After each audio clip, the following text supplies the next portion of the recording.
So welcome once again to business coach Andreas Nest, who's here to share with us 12 ways to pivot your marketing in a crisis. Andreas, welcome to another chat. I'm really keen to hear what you've got to say on this one. Yeah, thank you very much, Dan. It's a pleasure to be on this. You call it an interview? I don't know, a Zoom interview, whatever you want to call that. It's just I thought it's important for people to understand that at the moment they cannot continue the marketing they do. Things will have to change. They have to pivot to embrace for the new world, the new reality that we're seeing out there. And you probably have noticed on telly when you switch on and you watch some of the adverts, they are completely out of date, really. You've got these car advertisements where cars drive past busy streets and busy cafes and people joking, laughing and dancing about, and the beach is full. This is not really longer relevant for this time. So we have to be a bit more sensitive about our marketing, and we have to shift, we have to pivot it toward the new reality. And this is really what I wanted to talk about today.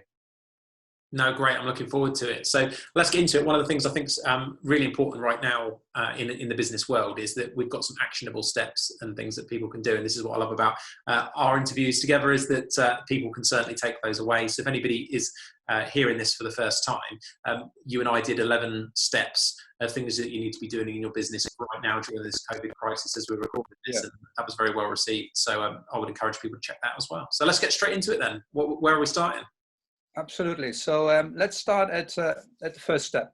The first step really is to look at your current strategy. And the easiest way to understand your current strategy is to look at it in three different perspectives. There's about a third of the businesses out there at the moment are absolutely booming. The first business category that's doing really well in this current climate are businesses who are booming. They have a lot of demand. I mentioned supermarkets. Supermarkets are booming. They're recruiting heavily at the moment to deliver the goods, to put the goods back on the shelves as they sell out. You've got businesses like the freight forwarding industry, delivery companies like UPS and FedEx and DPD and so on. You've got the care industry. They are all booming at the moment. So their marketing needs to change to what the marketing they used to do, to one that more emphasizes with the current situation and is a bit more tactful. So, go away from the in-your-face marketing, like supermarkets with their latest super offers, to a more kind of sympathetic offer. And then you've got the next lot of businesses who are just hanging in there at the moment, and they are surviving. They are still open for business. They're not doing as well as they used to do, but they are open for business and they are still doing business. So again, they need to pivot their marketing to whatever is relevant for them at this moment in time. So you need to change your marketing to whatever is relevant in front of you. And the last group is the businesses who are closed. And the restaurants, the hotels, etc., who can no longer open for business, they need to adapt their strategy to create a hype to what happens when they open again. When are we coming out of this? What are they going to do? And that's what should be going into their strategy. So this really is the main idea about looking at your strategy at the moment, thinking of how can you adapt it to what's out there, the current crisis that we're facing, and how can you make it more relevant?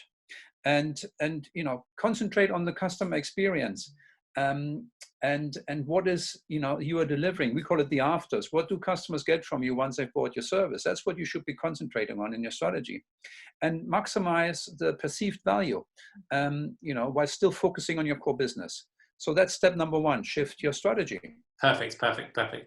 So yeah, so that sounds like you say a really important point then, to make sure that you're actually looking at the type of marketing you're doing and that it's relevant for this particular time. Yeah. So let's see what we need to do. So the next thing then is, if we still bear these three groups in mind, let's look at your messaging in general. Your message needs to shift. Okay.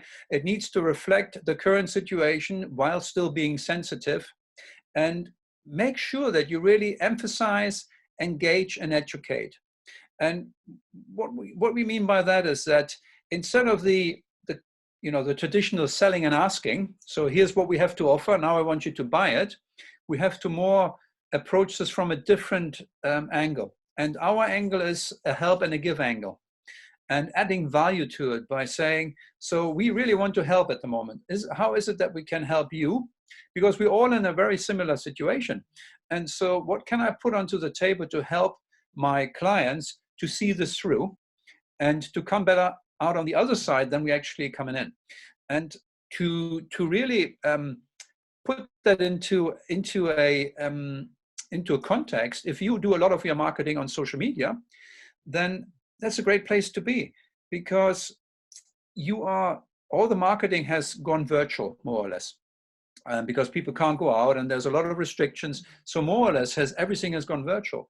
So if you use social media as your main vehicle to do all your marketing, well, it's a great way to engage with your clients and perhaps new clients that you can then engage. Let's use the example. For example, if you have changed your business model, we have a company that's producing usually mezzanine floors, steel mezzanine floors. Now at the moment they can't install mezzanine floors because the market has just died on them. But what they can do is they have changed all their machines to produce weights for weightlifting. So dumbbells and barbells and these weight plates. So they're producing them instead of the mezzanine floors. Now, what has happened to their business is that they need to completely change their message to reflect what they are now doing. And the market is great for that because people can't go to gyms at the moment. So what are they buying? They're buying weights. And so this is one of the examples how you can shift your message to get through. Does that make sense? Definitely, definitely. And I think one of the things that I picked up on there that you mentioned was about the type of messaging and the type of things people want to hear. And funny enough, a lot of people listening to this will know that we do quite a bit of social media marketing and play around with that and experiment with it quite a lot. And the lovely lady Victoria, who works with me on the marketing, she sent me a study that had been done recently actually about what people want to hear for in these corona times. And it came back, to give you a bit of an idea, it had 30% of the study wanted people to be practical and realistic and help in everyday life. 18% wanted you to help reduce the anxiety and understand consumers' concerns. And then another 22% wanted you to use your knowledge to explain and inform. So I thought it was an interesting reading. There was other little categories as well in there as well, like, go on and have a moan and that kind of stuff. But they were the overwhelming categories. I thought it was interesting. Well, absolutely, because it just matches what we've just talked about, the 3 steps of emphasizing, engaging, and educating. Those are all the things that you can do with your marketing, and social media is perfect for that. Absolutely perfect. Yeah. So that's step number 2, shift your message to whatever you're doing now and whatever your business is geared to do now. And so step 3 then, and it's probably one of the most important one that gets missed so many times, which is to update your website. Okay, your website needs to be current. It can no longer be the happy-go-lala, you want to buy from us, this is great. It has to, again, reflect the current situation. And you need to be really on top of updating your content almost daily and build in certain things that that will make it more relevant. Content is king at the moment. Everything is about content. The more content you can deliver, not just on social media, but also on your website, the more people will find you and will look at you. Because you probably have noticed how many people and how much people have started to use internet as their main kind of distraction during the day. If they are on furlough and they're not working, well, what do? They can either watch television, listen to the radio, or look on the web. And a lot of these people search the web. And so if they find your website needs to be up to date. And it needs to reflect what's going on at the moment. And you can add a blog or vlog to your website to talk about what you're doing at the moment. When we talked about shifting a message, well, that's a perfect way to put that into a blog. Why you're doing it and how you're doing it. Going back to that steel company with a mezzanine floor, they write a great blog or vlog about it. People will listen and say, oh my God, that's such a genius idea. Maybe I should do the same with my business. Or maybe I should, start buying from you because now you're doing this and I can do with a set of weights for home.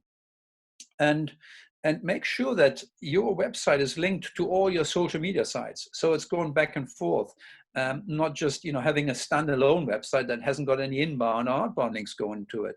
And and make sure that you have imagery on there that feels fresh and reflect your marketplace, and use obviously descriptions and text and so on, and make sure that your website is SEO'd, search engine optimized, so it actually gets found by the different search engines.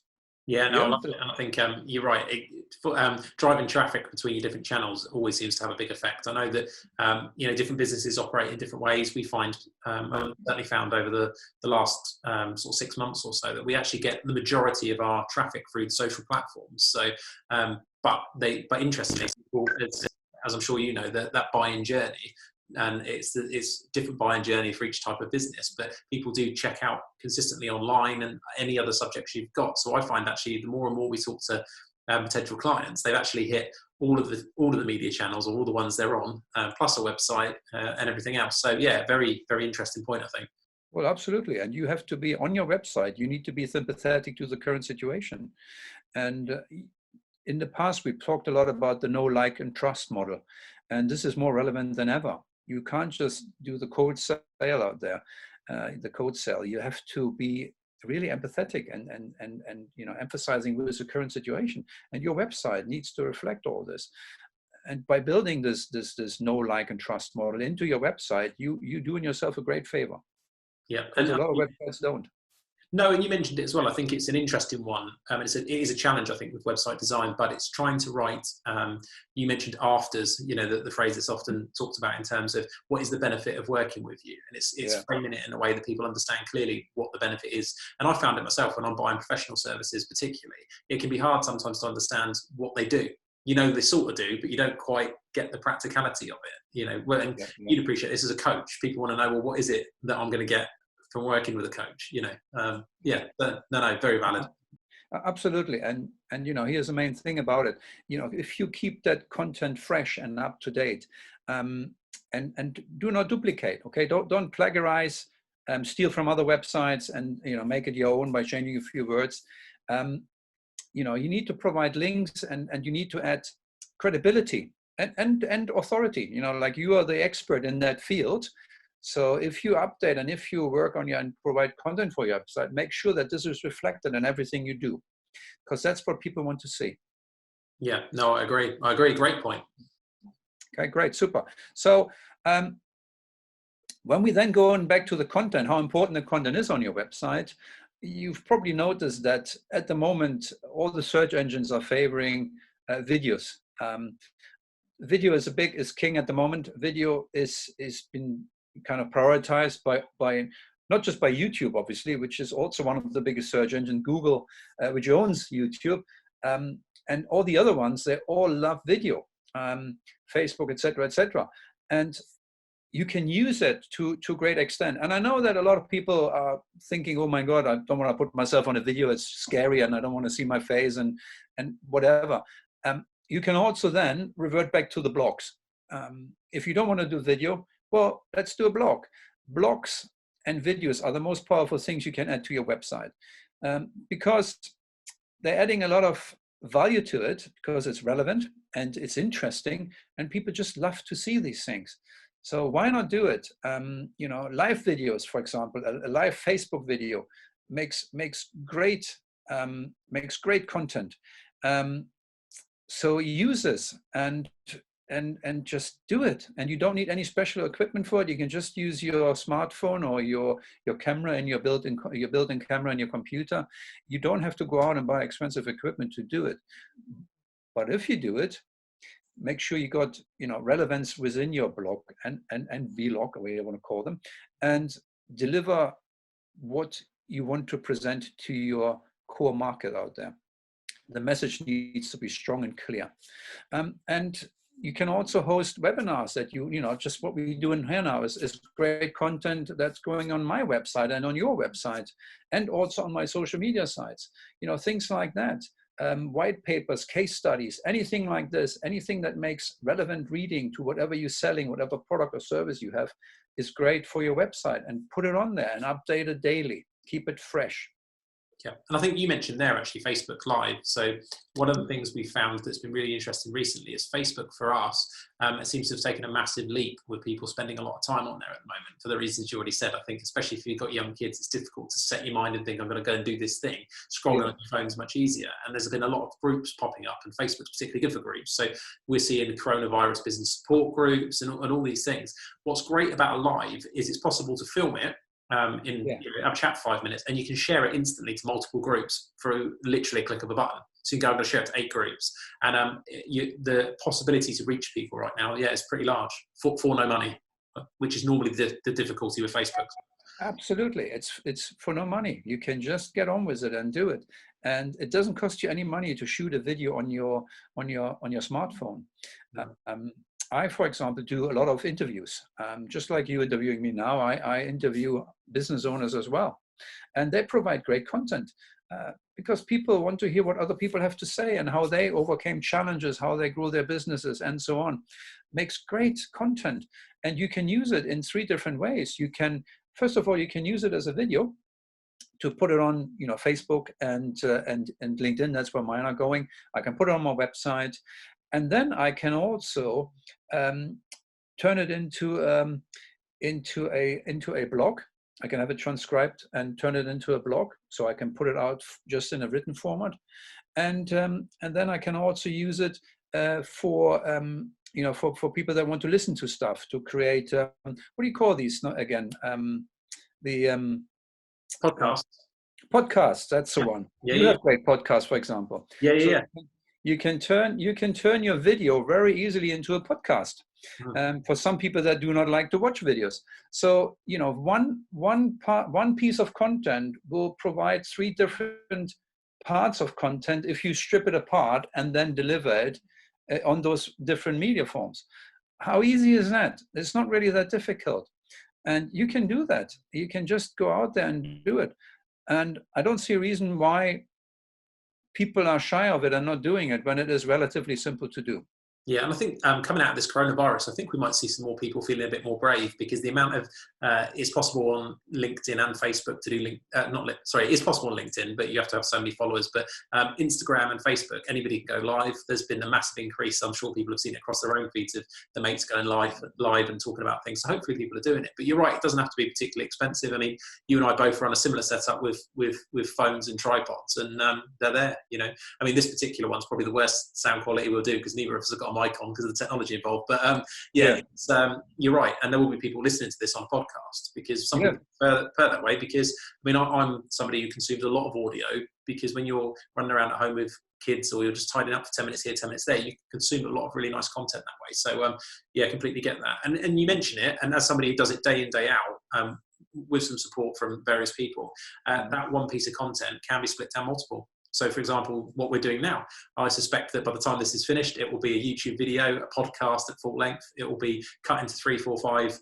chunks of actionable points and go out on Instagram. And some of the points we make here might be a blog. There might be a couple of text tweets or LinkedIn posts. So, as you say, if you think about that one piece of content, it can really be turkey slicing. It gives you days of content. It's so easy to strip it all apart, and here's the other beauty of the content. If you got great content that engages people, especially on social media, every time somebody leaves a comment and you engage with them, guess what? Your ratings go up within the social media. And the more you engage with your social media following by answering their questions or thanking them for a great comment or anything like that, will bring up your rating, and it will push your posts up dramatically. It's the best thing that can happen to your content. And so, go out there and create great content. I think it's one of the things people are missing with LinkedIn. I mean, I do feel it's getting less and less, but going back maybe 6 months ago, it was so predictable to get cheap. I mean, they call it organic reach, but the free reach. So if I commented on one of your posts, there's a high chance that a lot of my network, people I'm connected to, as it's called on there, would see your post, and vice versa. Like you mentioned, replying to comments. I feel like that seems to be slowing down slightly, but it's still very, very good on that particular platform. So as you say, actually using the platform is a good way to actually grow your audience, I suppose, as a thing. Absolutely 100%. So there's a formula. It's called EIEIO. And it is Old really McDonald's simple. had a few words on that, didn't he? Sorry, say that again. That old McDonald's had a few words on that particular formula, didn't he? EIEIO. Yeah, yes, that's for sure. That's Yeah. for sure. It stands actually for the E, the first E stands for entertains. So if you provide content that is memorable, the first thing you need to do, it needs to entertain. All right. So for example, if you are in the entertainment industry, and for example, if you are a magician, why don't you entertain with your content and do a little magic trick that you can film on video? Um, you know, be entertaining with it. Don't be boring. Okay. Nobody wants to watch boring content. People want to be entertained. That's number one. Number two is you need to inspire. You need to have something in your message that is inspiring people to take action or to do something or feel motivated, feel better than they felt before they watched your content or read your content or listened to your content. So make sure that it is inspiring. The next one is educate. Okay, this is what we're doing right here. With our content right here, we're educating people of how they can get better at marketing in a crisis. It's very simple. This is what we do. We educate. And then the next one, the other I, is informs. So you can inform people about a lot of stuff. You can inform them about the latest situation within your company. You can inform them about what's going on outside. You can inform them about when you're planning to reopen or when you're planning to have a new product launch. So lots of different stuff to inform about. And again, open up a dialogue. Really important. We mentioned that a minute ago on social media. Open a dialogue. Ask them a question. You know, how are you feeling about all this today? And open this dialogue so you can have a conversation within social media. It's the best thing that can happen. Yeah. So yeah. So this is EIEIO. Yeah. Love it. Love it. Easy Yeah. to remember. Yeah. Entertaining, inspiring, educating, informing, and open a dialogue. Brilliant. Yeah. All right. So going back to the videos and the blogs, here's something interesting that you got to remember about why are they so important. When you look at studies out there about why you should have a video blog or just a traditional blog on your website, is 90% of companies that have a blog have more inbound links. So people are linking to these blogs because they find them interesting or entertaining. And so that gives you so much more chances of being found on the internet than if you had no blog or vlog. And here's the interesting part for small companies. Small companies with a blog generate 126% more leads. Now, if that doesn't sell it to you that you should have a blog or vlog on your website, then I don't know what does. That is so powerful. If you want great leads, well, you better get on writing a blog or blog. It's that simple. Really, really, really powerful. So yeah, that's what I think about that. You need to really have that done. Yeah. And it does, I mean, I think it shouldn't be underestimated, the time commitment to do it regularly. But as you say, I mean, depending on how much you want to get behind the social, I mean, as somebody who spends a vast amount of their time producing informative content, you know, we do a blog a week, we do a 2 weekly newsletter, we're, you know, YouTube's weekly tax video update. There's a lot of it. You know, if you're going to hit it that hard, it is quite a commitment. But what I love about it is it allows you to share things with. So what you not only build, like you mentioned there, some credibility and some useful content to drive people to the site. What I love about it is it's actually you end up after a time creating a valuable archive of information that you can share with clients, potential clients, customers, whoever your people are, and also internal. If you grow in a team, you know, some people might not be particularly strong on an aspect, but if you spent the time to research, write a piece of informative article you're quite happy to share with the world, you're going to need to be sure that it's you're happy that the content's correct. You're able to share that internally, so it does create like a data bank of info. But it certainly is a commitment, I think, to do it, but one that we certainly see the fruits of. So it's good. Well, absolutely. And if there are three things that I would recommend to do with a blog is to, first of all, you need a compelling headline. You need to have something that engages people. It's a bit like you want them to read on. So you need to create a headline that is compelling, that is interesting, that is captivating. You want to make sure that people go, whoa, wait a minute, this is so interesting, I need to read on. And that's the first thing. The second thing I would say is don't make it anywhere between 800 and 1500 words. People seem to be bored if they are too long. and you can't usually get the message properly across if it's too short. So between 800 and 1500 words is been proven to have the maximum effect if it comes to people finding it great and reading it and absorbing the information. And finally, the most important thing that a lot of blogs miss is a strong call to action. So what is it you want the reader to do at the end of it? Should they sign up to your newsletter? Should they get in touch with a question? How do you want them to act when they finished the blog? There needs to be a call to action. What is the next step? And it can be very subtle. It can be, depending on what kind of a blog you're writing, but make sure that it is in there. There needs to be a call to action in your blog somewhere. Yeah, no, I love that, and I think I've read a book recently. I think you might have even read it as well, by a guy called Andy Bounds, and I think he talks about some of the communication aspects of things, and talking about sometimes it's actually best when you're structuring something like that to write what you want them to do first, so that at least it gives you a picture in your head of, okay, what is it we're going to be doing by the time we reach the end when you're doing a presentation. I think that's interesting for me with blogs and the like, is with that end in mind of what do you want somebody to do at the end. Yeah, absolutely. And, I've seen Andy blogs actually last week on a webinar. He presented to the Action Coach community and to our clients. And it was great. And his book, Snowball Effect, Snowball Effect, Jelly Effect, and Top Dog are great books to read. And again, he concentrates on the afters. Yeah. Very good thing. Okay. So much for blogs and vlogs. So what's next? Going back to the video then, video is probably the easiest thing to do at the moment. All you need is a smartphone or a relevant, good camera on your laptop or your computer, desktop computer, and you can go on it. And you mentioned Facebook Live as being particularly good at the moment. And it is really good at the moment. It is really, really, really good at the moment.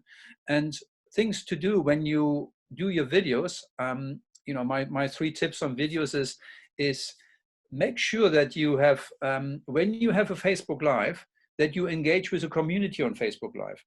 So ask them, where are they coming from? Where are they, where are they watching this from? People are from, I don't know, Middle America, from North America, from the UK, from Germany, from France, from Belgium, etc. So ask them where they're coming from, and just engage with it. And ask everybody to share what they are seeing with their friends. It will give you massive market penetration with your video. And engage with them. And then finally, thank them for their engagements. Make sure, again, you have a call to action in your video, something that you want them to do. And marketeers at the moment, they are really, really hot on helping their clients to generate great videos. But you don't need a marketeer to do that. You can do that. Well, you can, obviously, if you want one, but you can do that yourself at the moment if you don't have a marketeer. And really vary it in lens. Okay, good lens is anywhere between 3 and 10 minutes. If you want it very short and snappy, do a short one. If you want to do a longer one, then go up all the way to the 10 minutes. I think 10, 15 minutes is probably the max you want to go. Otherwise, it gets a bit tedious and people seem to shut off. You don't want that happening. And measure the engagement. Check for the engagement spikes. So what time are they listening to? When are you getting the most engagement? What topics are you covering at that moment in time? So really test and measure how these videos are perceived by your audience. Really important. And I think you mentioned the video length there. So one of the interesting things we found through testing this over the years is LinkedIn obviously has a 10-minute video cap. So if your primary audience is going to be LinkedIn, then keeping it to 10 minutes is the way forward. I've certainly cried when I've had videos at 10 minutes, 20 seconds, and you're trying to knock 20 seconds out of it to get it up there. So that's quite key. It's a little bit like, I think you have to test it. You mentioned it there about times that people look at it. If you Googled best times to post on social media, there's tons of information on it, but it doesn't mean it's right for your core audience. So for example, we get a lot of engagement at 9 o'clock at night, which wouldn't feature on a lot of people's best times to talk. And obviously at the moment where we're in this COVID time and there's a lot of people at home, it's really thrown that up into the air. So I just encourage anybody to play around with it and see where their customers and their audience are there. That's what I like about trying to up the quantity, is at least if you up the quantity, you can you've got more data to work on as to, well, okay, did that work? Did that not work? What can we do more of or less of? You know, it's good because you'll find some things like LinkedIn articles is a prime example. Everybody I speak to has the same problem. That even though it's on their platform and it's native, you'd think it would rank quite well. They normally absolutely tank. Everybody has the same problem. You get 4 views on them. Whereas if you did a Happy Monday, everybody, I did it once. Happy Monday, 3,000 views. You know, informative LinkedIn article. You spent an hour and a half researching and put together 4. Yeah. So it is just a case of, I think, a lot of the time experimenting with what works, and I think there gives you some basis to sort of what to do. Well, absolutely. And when it comes to videos, I can refer back to my interview videos, which are sometimes, they are longer than 10 minutes. They are usually between 15 and 20 minutes because we have more content to cover. Mm-hmm. And I also need more content to then cut it smaller into bits that I can deliver. It's what we talked about earlier. But if it doesn't allow on LinkedIn, because he said LinkedIn has a 10-minute maximum video length, then you also always need to upload your video onto YouTube. Always, you need to have a video channel on YouTube where you have your own channel and where you upload all your videos. And from there, you can either then have a longer video uploaded direct into LinkedIn, so you don't need to worry about the length, and on other sites, and on your website, of course. But I think Facebook doesn't have a time limit because all my videos load straight onto Facebook, the complete ones. I don't need to go through the YouTube bit. So one thing to bear in mind is that Facebook and LinkedIn prefer it if you upload the video directly onto them, or even have a Facebook Live, which is even better. They will always promote that much higher than anything that you take just a link from YouTube and put it onto LinkedIn or onto Facebook. So bear that in mind. Yeah, no, I agree with you, and I think that's why we spend quite a bit of time trying to make sure videos are under 10. But like this one will run more than 10. It'll be on YouTube, and it'll still do fine because it is a longer form bit of content that someone's going to sit down and listen to. So definitely worth playing around with. And I think as well, you've probably found this, depending on the type, interviews generally do run longer. Than it's very difficult to have a decent conversation in 10 minutes. But as you say, you can chop out the other points. I think the biggest one with me always with this is, obviously there are professionals out there, some great freelancers that can help you out with all this stuff. But actually as well, if you're in any way tech-minded, the information's on the internet for free, like any skill, if you've got the time. So if you're in startup mode and you're thinking there's no way I can afford this, I'd argue the actual filming is not particularly difficult. You turn 4K mode on your iPhone, get some half decent lighting, and you can talk. There's a small microphone that you and I use. I think they're about 14 quid or something on Amazon. They're not crazy money. The actual more difficult is the skill in editing it down, I think. So and for that usually need a professional. There's no doubt that you should always use a professional if you have the money available. They can always 100% do a better job than you can by yourself. There's no doubt about that. But if you're a startup company with no budget for that kind of marketing, then you have to do it yourself, and you have to learn how to do it. Yeah, no, I agree. So some fantastic little bits in there from you on that. Brilliant.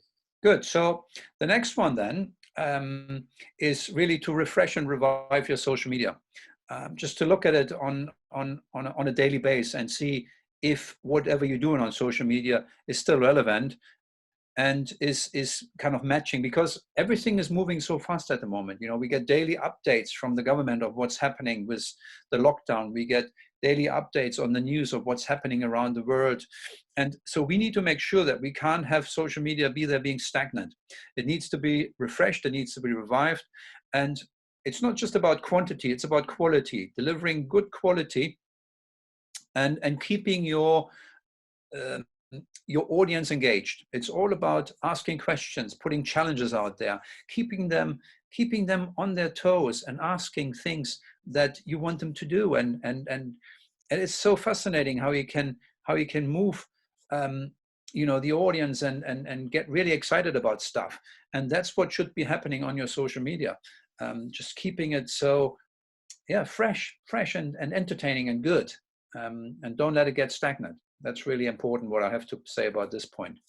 Yeah, and I think as a business owner that spends a large portion of their time doing exactly what you're mentioning or trying to, one of the things I've found is that if you're going to make social media a real push point for you and you want it to succeed, I feel like you need to make it a consistent effort. It can't be I tried posting once a day for 3 weeks and didn't get anywhere. It's got to be a consistent message. And for me, that takes some time management in terms of planning. Okay, what have I got to stop doing to do this? Which is why you mentioned if you can use a professional, it makes more sense because you don't have to stop doing anything really. Yeah. But it will take some time to do. But with where we are at the moment, it's for me, not being on social media and using those tools is an error. Basically, I think they're there. That's where everyone is. That's where you've got to be. Years ago, you might have advertised in the yellow pages, and people might have dialed you up, but now that's not going to work. Yeah, absolutely. I mean, social media, you need to understand the rules. You need to use hashtags. You need to, have descriptors in there. You need to make it SEO friendly. You need to make sure that it's shareable, that people engage with your content. And so there's a lot of things that you need to do with your content to make sure that it gets distributed, make sure that it is specific for the various different platforms, because perhaps what you can post on Facebook is not the same content that you want to post onto LinkedIn, because it's a slightly different audience there. And make sure that all of that feeds back into your website, because ultimately that is where we want to guide everybody on social media, is to get back to our website to see what we have to offer and get going into that know, like, and trust model. Trusting you enough to think, oh my God, I should check out what this person has to offer, and therefore they're coming to your website. And all that is what your social media content should do. Yeah, no, I love it. I think they're great points.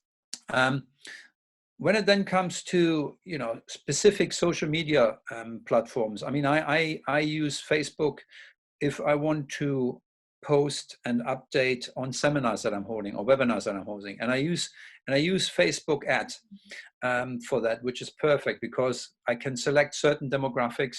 I can see what kind of people I want to attract to my seminars or webinars, and so it's really important to have this as part of your marketing. And it's a good idea, obviously, to set a budget, to not go beyond that, select your target audience, but really keeping it simple. You don't want people overload with loads of different ads. Just keep simple ads on there, just attracting them to an event you're holding or something that you want to emphasize on. I.e. boosting some of your posts is also a good way to get more audience, because immediately you can go from, 500 views to 10,000 views just by boosting the post. And you should always make it so that it matches the audience that you're talking to. That's really important. When you create an ad, you need to understand who your target market is and what messages you want to bring across.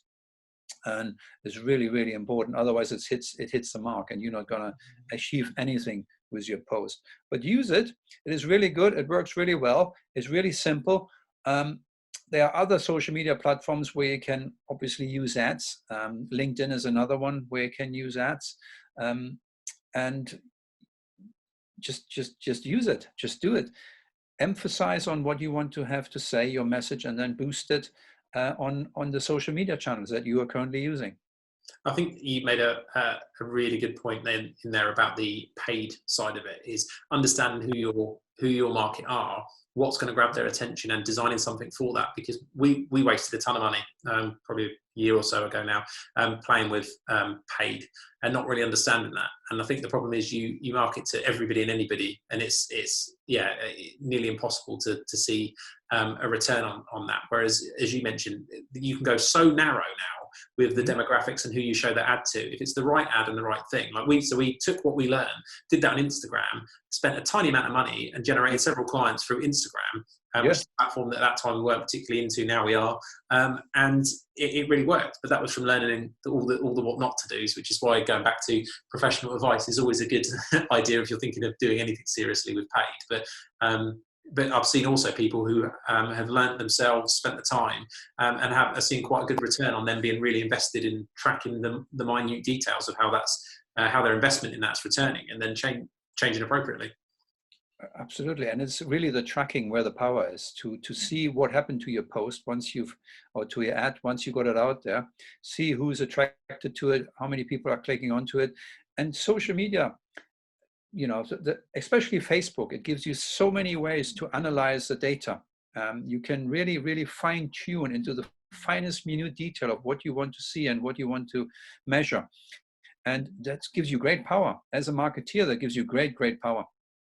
Because you no longer have to waste any money, because you can put that straight in front of your right target audience and they will get it. And it's great, absolutely great. I don't think there's any other way where you can so perfectly test and measure the effectiveness of your advert than social media.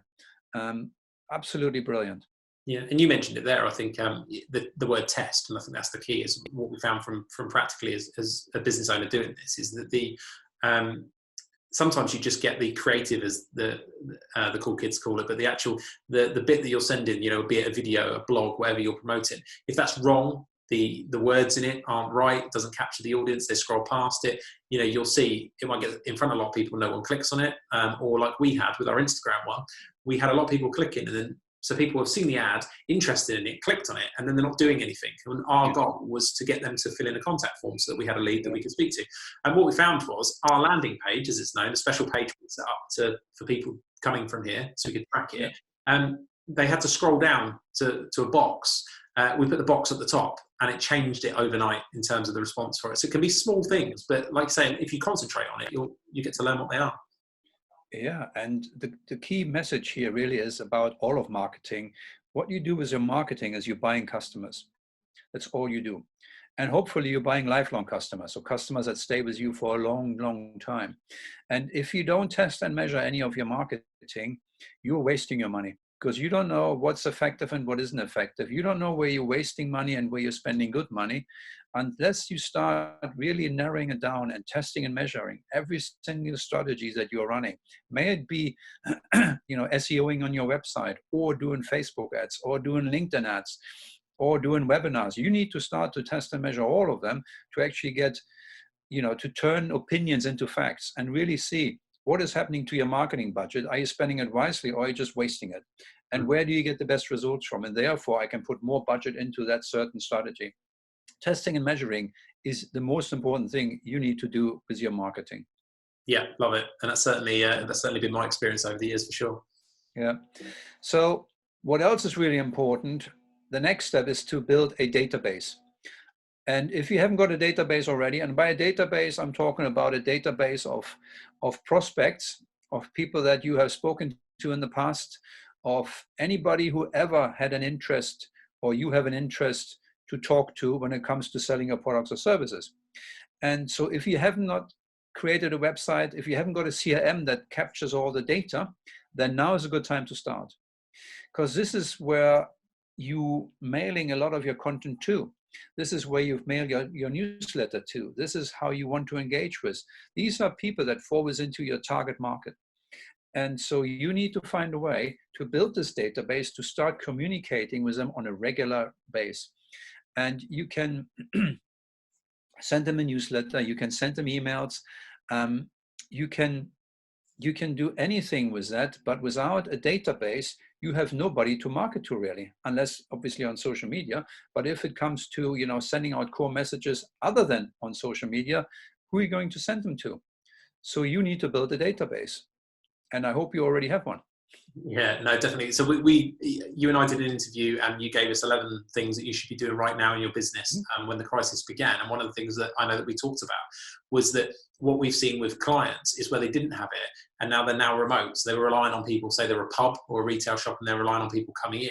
They didn't know who their customers were. They had no data capture. And now they're struggling to market anything. They might pivot in their business model to go online, but they've got no way of forcing the views or anything because they've got no data. So yeah, like everything, I know we're going to talk a lot, and I'm sure it's a surprise to most people to know that an accountant likes figures and data, but having that data on your client base is a big deal.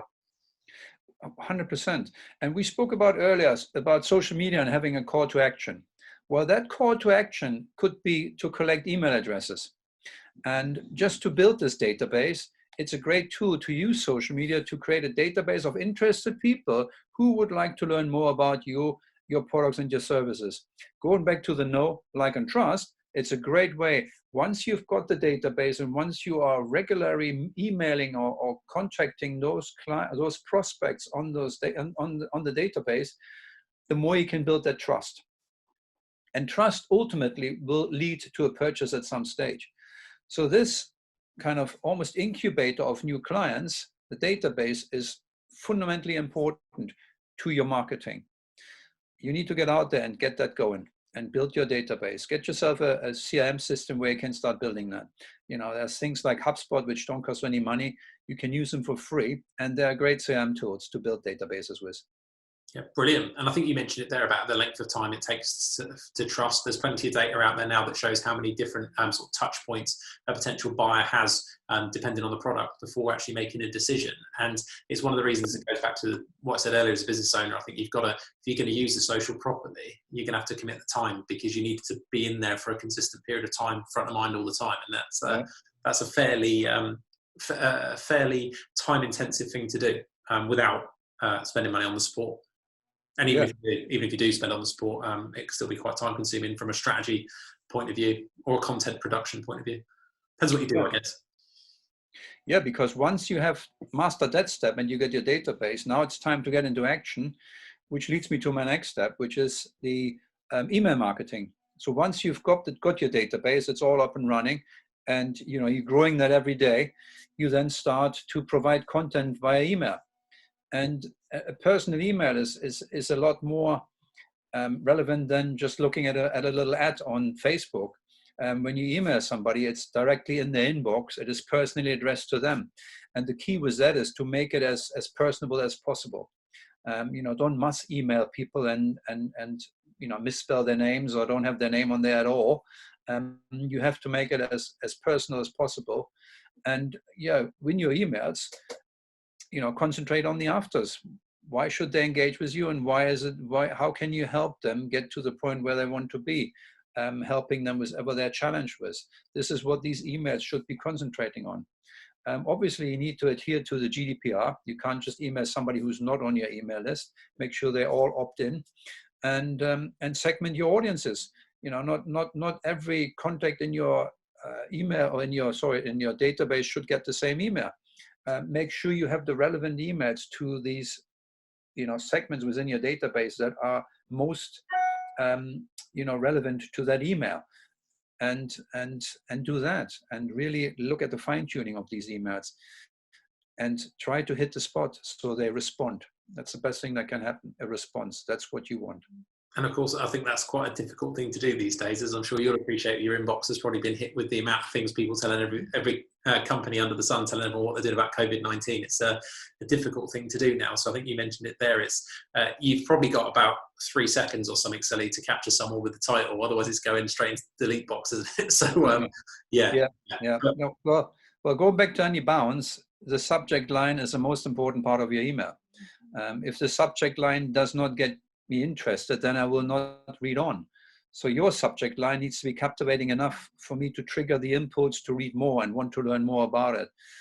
And so concentrating on a great captivating subject line, which wants me to read on, is a key here in creating a great email. Create a question. Ever wanted to learn how to do ... or what you said earlier. These are the 5 steps you need to follow if you want to be ... Open those kind of loops and start with a question. Always a great email header, email subject to start like that. It's the most powerful thing you can do. Yeah, definitely in a very, very crowded market. So I could see it. But like everything, if you, I think it's valuable enough and people are used to seeing it, they will open it for sure. So great. Yeah. So the next step, so now we got the emails, is going back to the web. You need to also create a great landing page. If, for example, in my example, where I have webinars and seminars, I always have a landing page where I guide my prospect seminar attendees to. It's a really easy way to create a landing page that is particular, only has one thing in mind, that is to captivate the data that you need, to captivate the interest of the person that's looking at it and making sure they're signing up to whatever you want them to sign up to. In my instance, obviously, it's a seminar or webinar. And whatever it is you want them to do, make sure you have a compelling copy available. It's a really simple thing to set up. It's fast. Make sure it's mobile friendly when you set one up, and make sure that you have, you show your products and services in action. So they get a snip taste of what's going on, what they are signing up to, what they want to see, and make it interesting and captivating, so they actually want to do what you ask them to do on the landing page. It's a lot easier than changing your website and have them go through pages of content. Go and lead them straight to your landing page is the easiest way to advertise great events or things you want them to do and follow. And if somebody is sitting here listening to this thinking, what is a landing page and how do I make one? What sort of tools are there available for this? You got particular companies that offer landing pages out there. All you need to do is put into your browser creating a landing page. There are various different companies out there that offer just landing pages, and it's a really cheap service. I think I pay about $5-6 a month for that, and you just log on, create your landing page, and it's just a simple page. It's a simple web page which you can launch immediately. It takes usually they come in templates, so you can follow a template setup. You just put in your information, and what it does, it's the easiest way to advertise your event, your service, your new product for somebody to land on. So you start on social media, you get the interest going, and then you guide them from social media to the landing page, which ultimately then asks them to do something. Try your new product, sign up to your webinar or whatever it is you want them to do. Really simple to do. Yeah, definitely. And as I mentioned earlier, even the setup of your landing page can stall or enhance people's action as to whether they actually follow through with it or not. I mean, I remember being interested in several products and then getting through to the landing page and hovering over the button, and it just didn't convert me into clicking. You just thought, no, I'm not sure. And so, yeah, powerful things. And again, worth testing to see what people are doing if they're going through to the landing page and not completing. What's the problem with the landing page? What are we not saying? So, no, interesting. Well, yeah, I worked with a digital marketing agency, and we had about 4 or 5 different landing pages for the same event, just to testing and measuring what attracted people and where do we had the most signups. And because it's so easy to do and so easy to change, you can, if you want to launch a new product, a new service, a landing page is ideal to test and measure the response of the public before you actually add that to your website. And it is so simple that you can use it to great effect in your marketing. Yeah, brilliant, love it. And so the final step I've got is to really get your head around Google AdWords.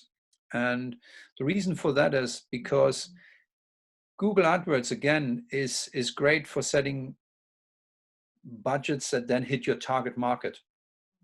And it's now is a really good time to not just depend on or rely on the organic search, which is great. And it's great if you've already gone there and you've done that. But if you're launching a new product or if you're launching a new service, then you might want to get the help of Google Ads to put your product right in front of the right people. And there is no other way than doing this at the moment on Google. And it is the biggest search engine on the planet, and not Googling AdWords is actually not a very good marketing strategy. You do need to use Google. It's out there. You can set the budget. You can see how much you want to spend on it. And really, if you want to get ahead of your competition, then using Google AdWords is probably one of the best things to do.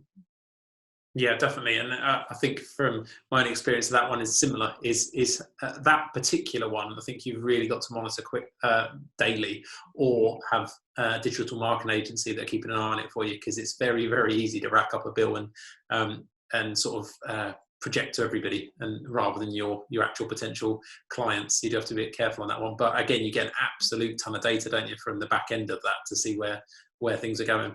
Yeah, I mean, Google Analytics is just marvelous. The information you get, who's looking at your ad, what kind of demographic they're in, what are their preferences are, and it's just a ton of data you're getting.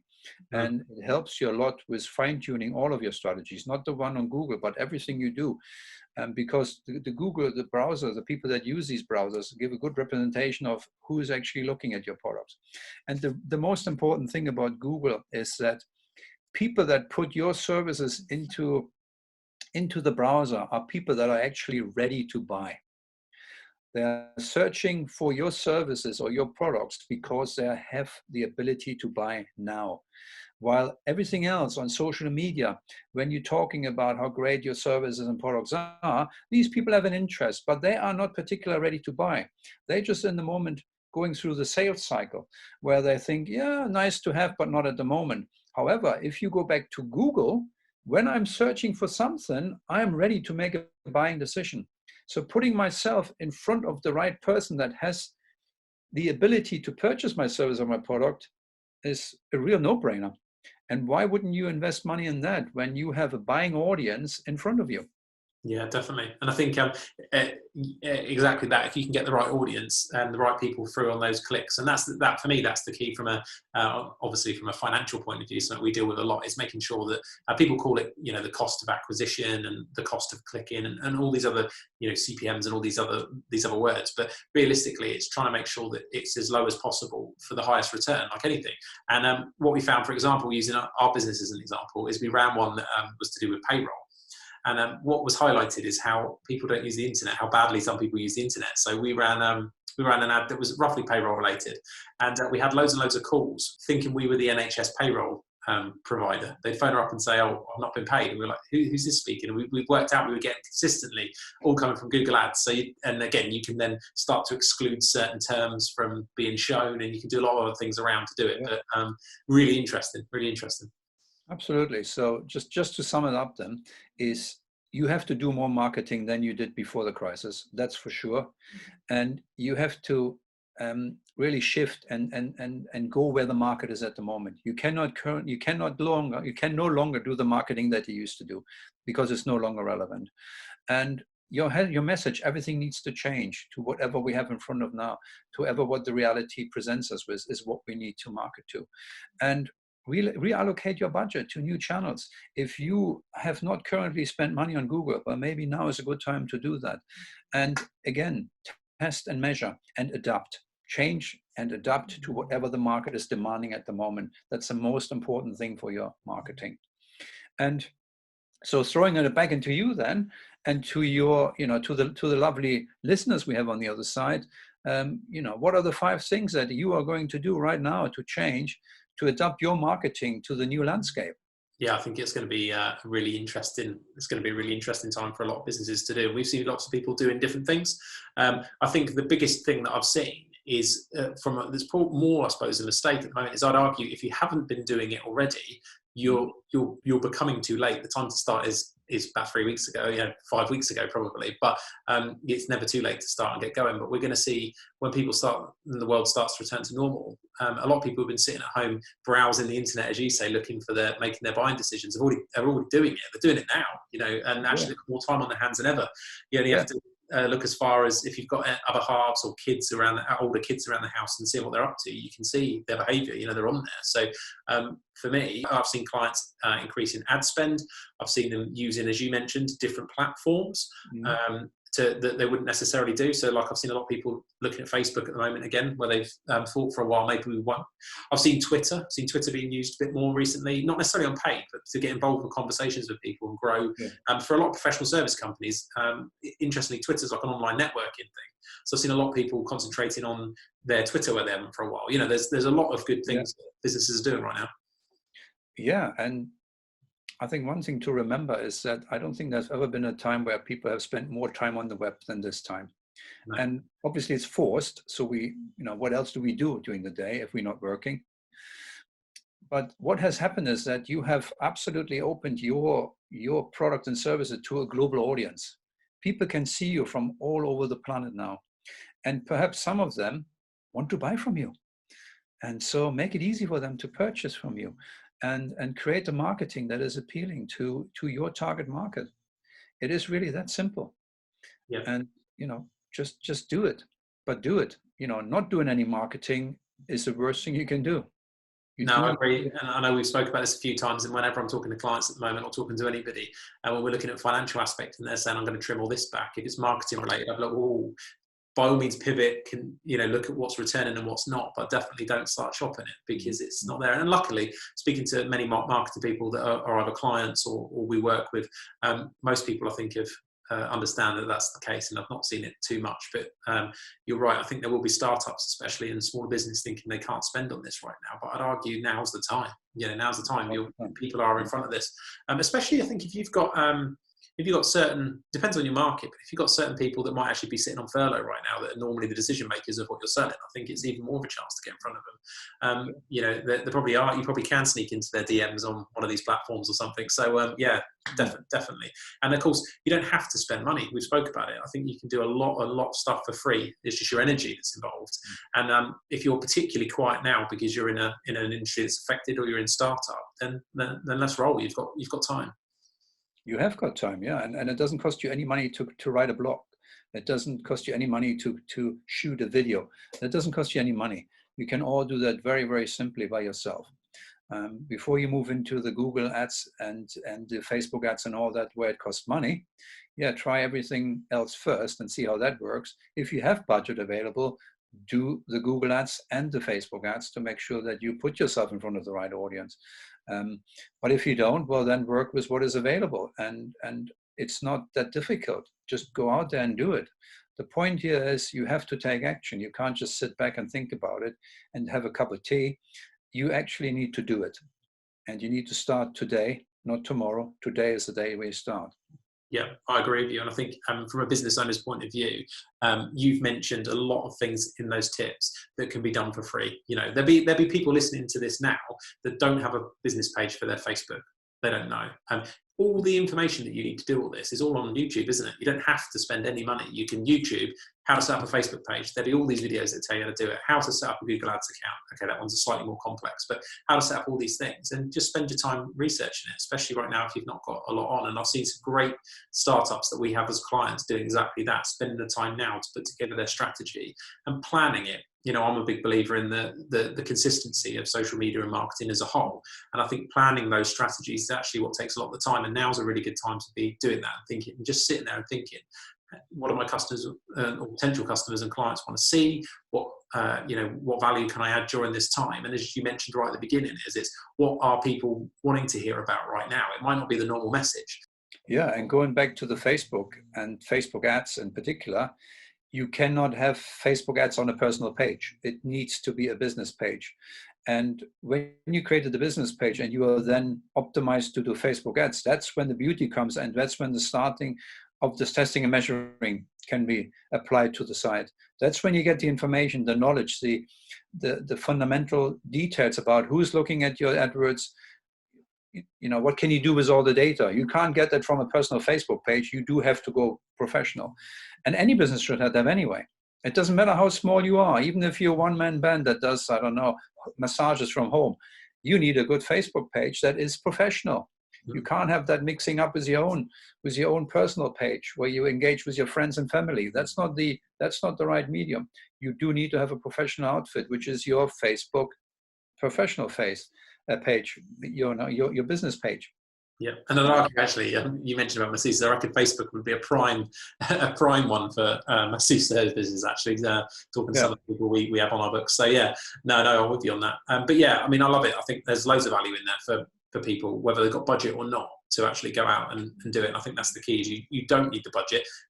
Having the budget can make certain things easier or less time intensive, but you don't need it. I just find it's the consistency and doing it over a period of time.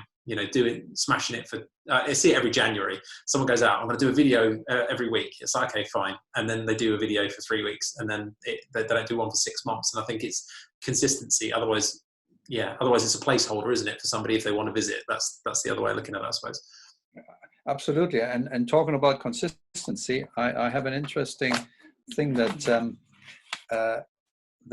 when I spoke to my coach about it, is that he said to me, consistent marketing will consistently make it easier to find clients. Yeah. That's what he said to me when I had my coaching call with him. And it is so right. It is doing a little bit every day that makes all the big difference. It's not doing it once and then forget about it. It's doing a little bit of marketing every day and a little bit of using the right strategies every single day is what makes a big difference. That's what we need to look at here. No, I love it. I love it. Brilliant. Well, I think there's been an absolute ton of value in that. So I appreciate you coming on to chat to us again about what people could be doing right now. And I think there's, I've certainly thought some points while you're talking there are things that even if they're known to you, you might just have thought, do you know what, I haven't reviewed that for a while. But I think there'll be a lot of points in here to a lot of businesses that aren't involved in any of these things, and they're all avenues to really drive people into your business. And right now, can't stress enough how big an opportunity I feel that is at the moment. So that's brilliant. So talking of call to action, then it would be remiss of us not to have one. So where can people get support if they're with their business and they want to come and talk to somebody, or in this particular case, you, for some coaching into how to bring how to move their business forward? How can they get in touch with you? Okay, so there's a few different things we can do. The easiest way is perhaps you can give me a call. If you want help right now, you can give me a call on my mobile, which is 077 910 34342. So you can call me straight away on that one. Or you can email me. My email address is Andreas Nest, one word, Andreas Nest @actioncoach.com. Or you can connect with me on LinkedIn or through you. Yeah. Whatever is the easiest way. Look it in Google, you'll find him, I'm sure. Yeah, if you go to Google Andreas Nest Action Coach, you will find me straight away. Yeah, there you go. And a good example of why being across all of them is important. You can just get them anywhere. So brilliant. And Andreas, is there anything else you want to talk to the listeners about while we're here? No, I know that we have an upcoming webinar for your clients next week. I think it is it next Friday? We do. So Andreas delivers some amazing value for a lot of our clients. So if you are one of our clients, listen, you would have heard about this already, and we certainly will be plugging that away. So, yeah, and then look up for any other webinars that I present out there. I do them on a regular basis. Would be great to see some of the listeners on there. It's all about helping at the moment. I'm also offering five pro bono coaching sessions a week. So I just want to be out there to help people at the moment and make sure that, no business goes down. We should all survive through this and thrive. That's the main thing that I'm trying to achieve here. Don't put your head in the sand, get out there, take action, and contact me for the pro bono session. I'm here to help you. Definitely. I love it. Well, Andreas, thanks very much for joining us. And of course, if you do want to hear more of these type of interviews or anything else with related to business, finance, money, accountancy, and the like, you can check out all our various social media from YouTube, Twitter, Instagram, LinkedIn, all of those places, Facebook we mentioned, or you can contact us direct at healandassociates.co.uk. If you're particularly interested right now in the COVID-19 support for businesses, we're talking about it across all our media platforms, but we have got a daily updated blog with all the links to all the important information broken down into easy, plain English at healandassociates.co.uk/COVID-19. That's it. Thanks very much for joining us, and we'll see you on the next one.